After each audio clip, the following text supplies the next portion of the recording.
Question number 1, భారత రాజ్యాంగ ప్రవేశికకు సంబంధించి ఈ కింది వాటిలో సరికాని వాటిని గుర్తించండి. Related the preamble which is not correct అన్నాడు.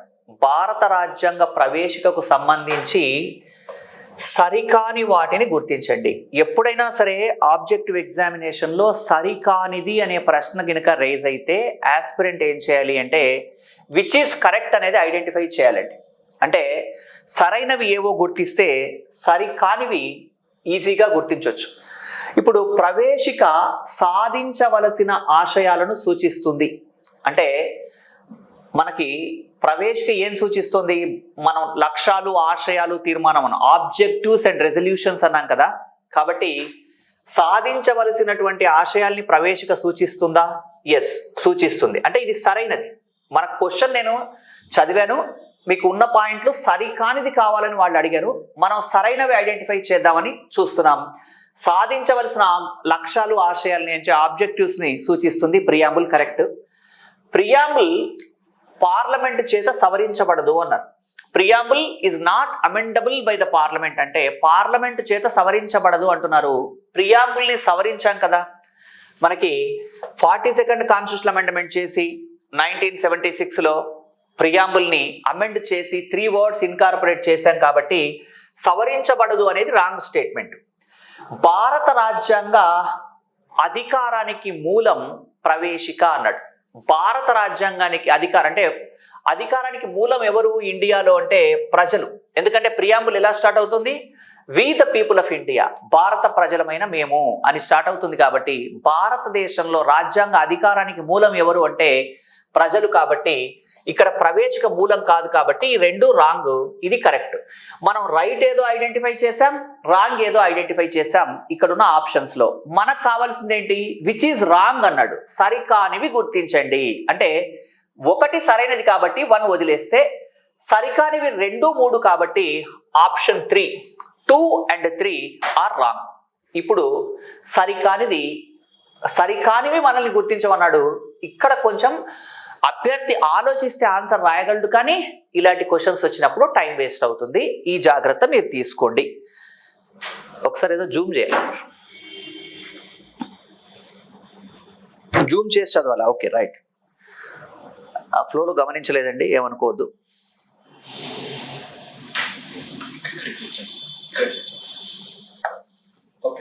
Okay,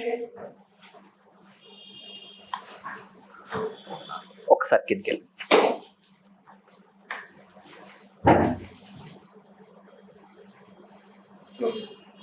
okay. ఫస్ట్ క్వశ్చనే కావాలట వాళ్ళకి.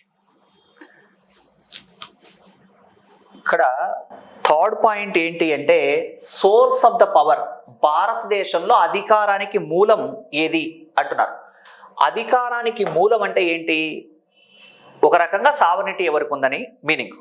కాబట్టి ప్రజలు. కాబట్టి ఇది ఇక్కడ ప్రవేశికకు సంబంధించి అన్నాడు కదా, రిలేటెడ్ ద ప్రియాంబుల్ అన్నాడు. కాబట్టి ఈ 2 రాంగ్, మనల్ని రాంగ్ ఐడెంటిఫై చేయమన్నాడు. కాబట్టి 3 అనేది కరెక్ట్ ఆన్సరు. ఇది రైట్ కాబట్టి ఇది వదిలేయండి.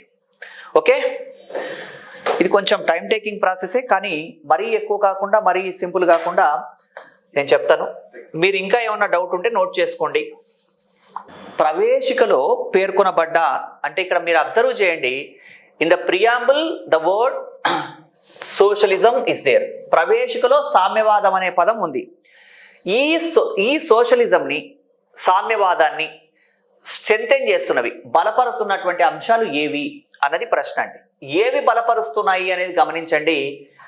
ఆదేశిక సూత్రాలలోని సామ్యవాద నియమాలు, డైరెక్టివ్ ప్రిన్సిపుల్స్ ఆఫ్ స్టేట్ పాలసీలో ఆదేశిక సూత్రాల్లో సోషలిస్టిక్ ప్రిన్సిపుల్స్ అనేవి ఉన్నాయి కదా, అంటే పని హక్కు ఇలాంటివి. ఇవి ఇక్కడ మీరు అబ్జర్వ్ చేయండి క్వశ్చన్ని. ప్రవేశికలో పేర్కొనబడ్డ సామ్యవాదాన్ని అంటే ప్రవేశికలో ఉన్నవి అడగట్లేదు. ప్రవేశికలో సామ్యవాదం అనే పదం ఉంది, సోషలిస్ట్ అనే వర్డ్ ఉంది, దాన్ని సపోర్ట్ చేస్తున్న అంశాలు ఏంటి అంటున్నాడు. ఆదేశిక సూత్రాల్లో సామ్యవాద నియమాలు ఉన్నాయి అంటే సోషలిస్టిక్ ప్రిన్సిపల్స్ దేన్ని సపోర్ట్ చేస్తున్నాయి?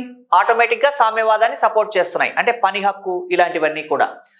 నేషనలైజేషన్ ఆఫ్ బ్యాంక్స్, బ్యాంకులను జాతీయం చేయడం. బ్యాంకులను జాతీయం చేయడం అంటే ఏంటి? సామ్యవాదాన్ని బలపరిచే చర్యే.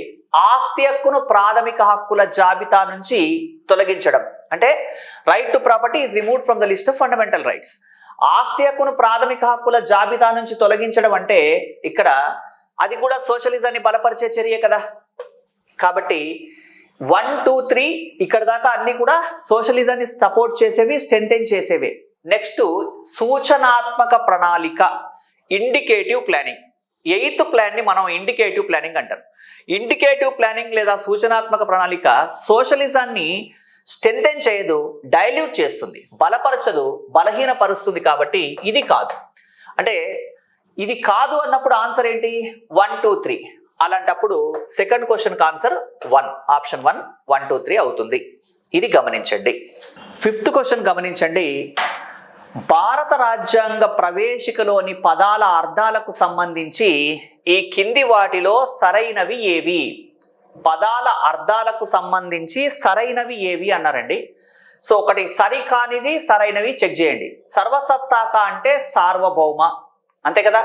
Sovereignty means ultimate power. సర్వసత్తాక అంటే సార్వభౌమ అని అర్థం. నెక్స్ట్ సామ్యవాదం అంటే ఇండియన్ కాంటెక్స్ట్ లో సోషలిజం మీన్స్ పబ్లిక్ వెల్ఫేర్. సామ్యవాదం అంటే ప్రజాశ్రేయస్సు. లౌకిక అనగా మతరహిత రాజ్యం అన్నాడండి. లౌకిక రాజ్యం అంటే ఇక్కడ భారత రాజ్యాంగ ప్రవేశికలో ఇండియన్ ప్రియాంబుల్లో సెక్యులర్ అంటే మతరహిత రాజ్యం కాదు, సర్వమతాల పట్ల సమానత్వం. కాబట్టి ఇది సరైనది కాదు, ఇది తీసేయండి. గణతంత్ర అనగా రాజ్యాంగాధినేత ప్రజల చేత ఎన్నుకోబడడం. రిపబ్లిక్ అంటే head of the constitution is elected by the people. కాబట్టి ఈ 3 ఏంటి అంటే సరైనవి. మనల్ని ఎగ్జామ్లో అడిగిన ప్రశ్న, ఫస్ట్ ప్రశ్ననేమో మనల్ని సరికానిది అడిగాడు, ఇక్కడ సరైనవి ఏవి అన్నాడు. కాబట్టి 1, 2, 4 సరైనవి, 3 రాంగ్. కాబట్టి మనల్ని అడిగిన సరైనవి చెప్పాలి. కాబట్టి 1, 2, 4 సరైనవి. కాబట్టి ఇక్కడ ఆప్షన్ 2 సరైన సమాధానం. చెక్ చేసుకోండి. ఒక ప్రశ్నకి సమాధానం 5వ ప్రశ్నకి సమాధానం 2, 3వ ప్రశ్నకి సమాధానం C, ఇట్లా కాదు. ఎందుకు కరెక్ట్, ఎందుకు రాంగ్ కూడా క్లారిటీగా తెలియాలి. భారత రాజ్యాంగానికి సంబంధించి కింది వాటిలో సమాఖ్య లక్షణం కానిది ఏది? చాలా సింపుల్ ప్రశ్న, అలాగే ఆలోచింపజేసే ప్రశ్న ఇది. సమాఖ్య లక్షణం కానిది ఏది అన్నారండి. సమాఖ్య లక్షణం కానిది అంటే ఫస్ట్ సమాఖ్య లక్షణాలు ఏవో ఇక్కడ మీరు రాసుకోవాలండి. అంటే ఆన్సర్ ఎప్పుడైనా సరే కానిది వచ్చినప్పుడు కరెక్ట్ అయినవి ఫస్ట్ టిక్ చేసుకోవాలి. అది చాలా ఈజీ మెథడ్, లేకపోతే టైం వేస్ట్ అవుతుంది అటు ఇటు చూసే లోపల. ఇప్పుడు మనం ఫస్ట్ సమాఖ్య క్వశ్చన్ పక్కన పెట్టండి, సమాఖ్య లక్షణాలు ఐడెంటిఫై చేయండి. ఇక్కడ భారత రాజ్యాంగానికి సంబంధించి కింది వాటిలో సమాఖ్య లక్షణం కానిది ఏది? ఏకీకృత న్యాయ వ్యవస్థ సమాఖ్య లక్షణమా? దేశం మొత్తానికి ఒకటే న్యాయ వ్యవస్థ ఉండడం సమాఖ్య లక్షణమా? కాదు ఇది. మరి ఇక్కడ ఏకీకృత న్యాయ వ్యవస్థ సమాఖ్య లక్షణం కాదు. స్వతంత్ర న్యాయ వ్యవస్థ సమాఖ్య లక్షణమా? అంటే స్వతంత్ర న్యాయ వ్యవస్థ ఉంటేనే సమాఖ్య కాపాడబడుతుంది. కేంద్రం రాష్ట్రాల మీద డామినేట్ చేయలేదు, రాష్ట్రాలు కేంద్రం మీద డామినేట్ చేయలేవు. కాబట్టి స్వతంత్ర న్యాయ వ్యవస్థ సమాఖ్య లక్షణం. ఇక్కడ చాలా జాగ్రత్తగా అబ్జర్వ్ చేయండి. సమాఖ్య అంటే ఫెడరల్. ఇక్కడ మళ్ళీ ఒకసారి ఇంకా సింపుల్గా చెప్పాలంటే ఏమంటున్నారు క్వశ్చన్లో అంటే అకార్డింగ్ టు ద కాన్స్టిట్యూషన్, స్పెసిఫిక్గా according to the Indian constitution, భారత రాజ్యాంగానికి సంబంధించి according to the Indian constitution which is not federal feature. సమాఖ్య లక్షణం కానిది ఏది? ఏకీకృత న్యాయ వ్యవస్థ సమాఖ్య లక్షణం కాదు. అది బ్రిటన్లో ఏకీకృత న్యాయ వ్యవస్థ ఉంటుంది, అది ఏకకేంద్ర యూనిటరీ ఫీచర్. స్వతంత్ర న్యాయ వ్యవస్థ సమాఖ్య లక్షణం. ఓకేనండి. ద్విసభా విధానం బైకామరలిజం ఫెడరల్ ఫీచరా కాదా? ద్విసభా విధానం ఫెడరల్ ఫీచరా కాదా? ఎస్ ఆర్ నో అంతే చెప్పండి వింటున్న వాళ్ళు. ద్విసభా విధానం సమాఖ్య లక్షణం అవుతుందా కాదా? ఇక్కడ గమనించాల్సిన పాయింట్ ఏంటంటే ద్విసభా విధానం సమాఖ్య లక్షణం అవుతుందా అంటే నేను అడిగిన ప్రశ్నను మీరు జాగ్రత్తగా వినాలి. కొంతమంది ఎస్ అన్నారు, కొంతమంది నో అన్నారు. మీ లాజిక్ ఏంటో నేను ఇక్కడ తెలుసుకోలేను. ఒకటి వాస్తవం, ద్విసభా విధానం సమాఖ్య లక్షణం అవుతుందా కాదా అని నేను క్వశ్చన్ అడిగితే మీరు ఎస్ నో ఏది చెప్పకూడదు. ఎందుకంటే ఫర్ ఎగ్జాంపుల్ ద్విసభా విధానం అంటే ఏంటి? బైక్యామరలిజం. బ్రిటన్లో ద్విసభా విధానం ఉందా? ఉంది. బ్రిటన్లో ఎగువ సభ ఏంటి? House of Lords. దిగువ సభ హౌస్ ఆఫ్ కామన్స్. మరి బ్రిటన్ అనేది ఏకకేంద్రనా సమాఖ్యనా? బ్రిటన్ ఏకకేంద్ర. అలాంటప్పుడు సమాఖ్య లక్షణం అవుతుందా? కాదు. కానీ మన ప్రశ్న ఏంటి? భారత రాజ్యాంగానికి సంబంధించి అంటే ద్విసభా విధానము సమాఖ్య లక్షణమా ఏకకేంద్రనా అని చెప్పలేము. ఇండియాలో మాత్రం ద్విసభా విధానం అనేది ఖచ్చితంగా సమాఖ్య లక్షణం అవుతుంది. ఎందుకు అవుతుందంటే ఇండియాలో ఉన్న హౌస్ ఆఫ్, ఇక్కడ రాజ్యసభ ఉంది కదా, రాజ్యసభ ఏంటి ఇండియాలో? కౌన్సిల్ ఆఫ్ స్టేట్స్, రాష్ట్రాల ప్రతినిధుల సభ. అంటే ఎగువ సభలో ఉండేవాళ్ళు రాష్ట్రాల ప్రతినిధులు. కాబట్టి ఇండియాలో ద్విసభ సమాఖ్య లక్షణం, బ్రిటన్లో ఎగువ సభ సమాఖ్య లక్షణం కాదు. ఓకేనండి, ఇట్లా అర్థం చేసుకోవాలి కదా. నెక్స్ట్, లిఖిత రాజ్యాంగం ఏకకేంద్ర లక్షణమా సమాఖ్యన? రిటర్న్ కాన్స్టిట్యూషన్ ఏకకేంద్రకు ఉంటుందా సమాఖ్యకు ఉంటుందా?